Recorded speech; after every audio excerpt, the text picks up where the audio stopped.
দুধের মধ্যে একটু চাচিটা দিয়ে আমি চাচিটাকে একটু নরম করে নেব।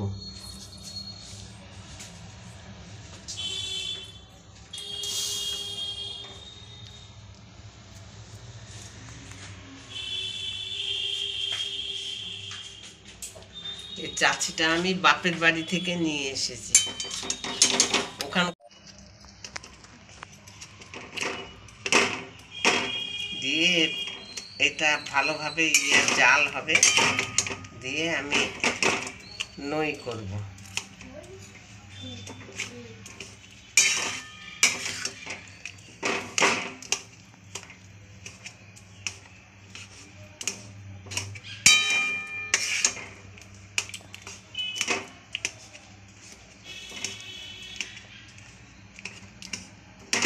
নরম হয়ে যাবে চাচিটা, খেতেও স্বাদ হয়।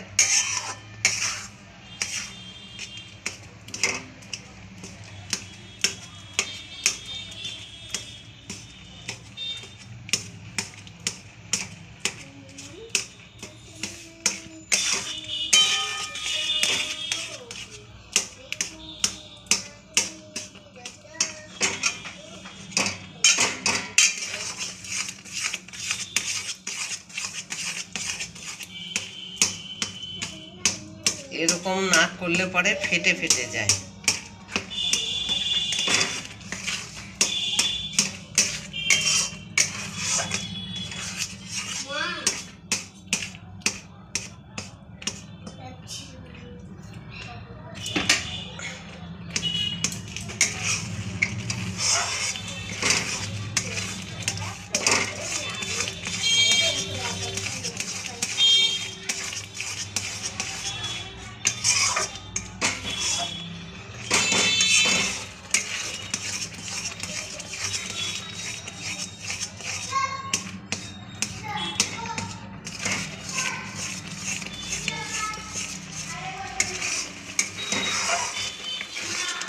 দেখেছেন কত সুন্দর হয়ে গেল।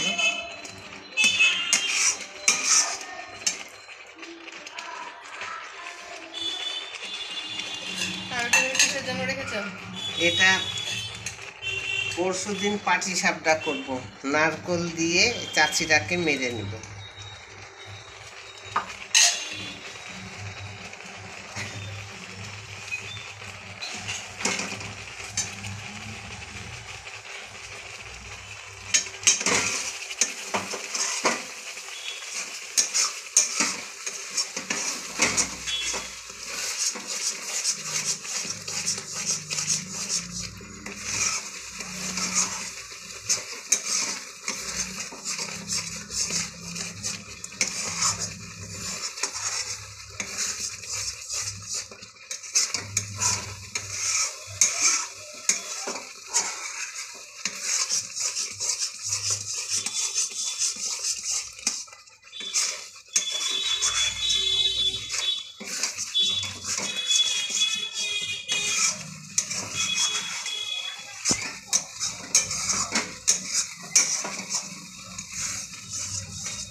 এরকম করে আমার বড় জার কাছে আমি এরকম করে বকুল পিঠে বানানো শিখেছি। আমার যে বড় জা করিমপুরে থাকে, সেই বড় জার কাছে।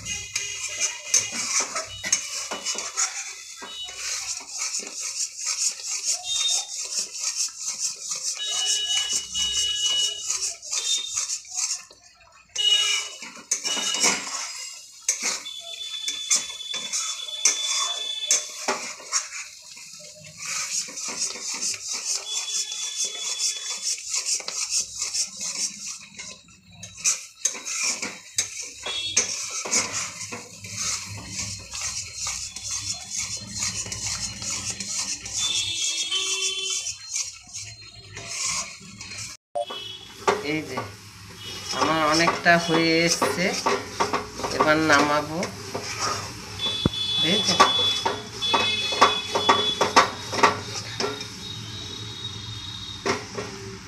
এটাকে বলে বকুল পিঠে।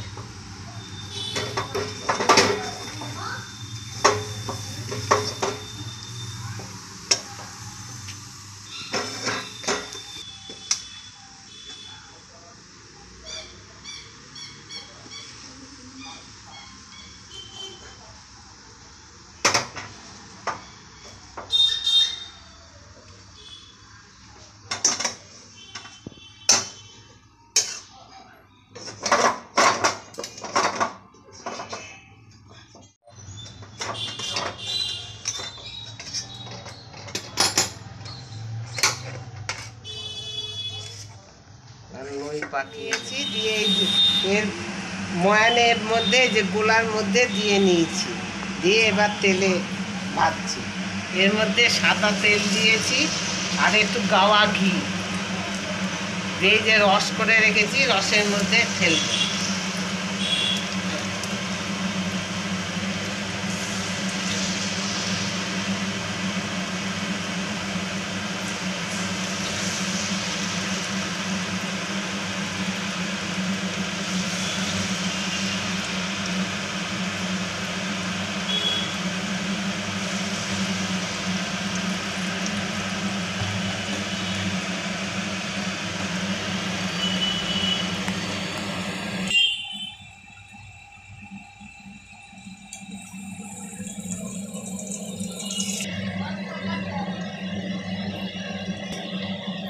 তেলটার মধ্যে সাদা তেল দিয়েছি আর একটু গাওয়া ঘিয়ে দিয়েছি, গাওয়া ঘি। এই যে ফুলেছে, দেখেছেন কীরকম?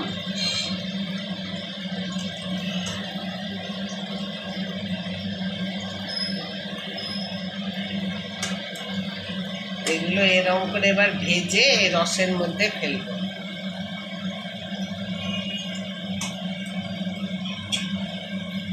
এই যে কতগুলো ভেজে রেখেছি, এই যে রসের মধ্যে ফেলেছি। আমার ছেলে আবার এলাচ দিয়ে খায় না, সেই জন্য আমার ছেলের জন্য এলাচ ছাড়া করেছি, কারণ এই পুরটার মধ্যে আমি এলাচ গুঁড়ো করে দিয়েছি। ওই জন্য দেখেছেন রস কত, এই যে ভেতরে রস ঢুকেছে, এই যে দেখেছেন। এরকম করে আমি সবগুলো বানাবো। এরকমভাবে খেয়ে দেখবেন, বানানোটা কার কীরকম লাগলো কমেন্ট করে জানাবেন, তাহলে আমি খুব আমার খুব ভালো লাগবে।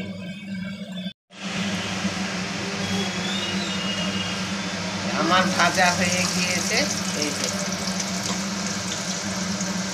এবার এই রসের মধ্যে ফেলবো।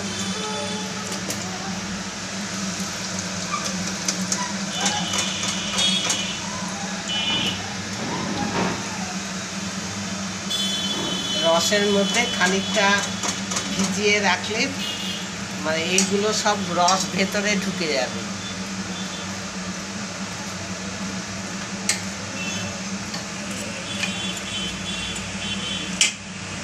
কার কীরকম লাগলো কমেন্ট করে অবশ্যই জানাবেন।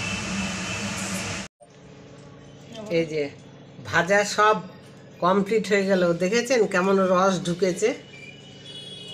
এই যে একদম রস পড়ছে, এই যে ভেতরটা চাচি দেওয়া আছে। এই যে কমেন্ট করে জানাবেন কেমন লাগলো। নমস্কার।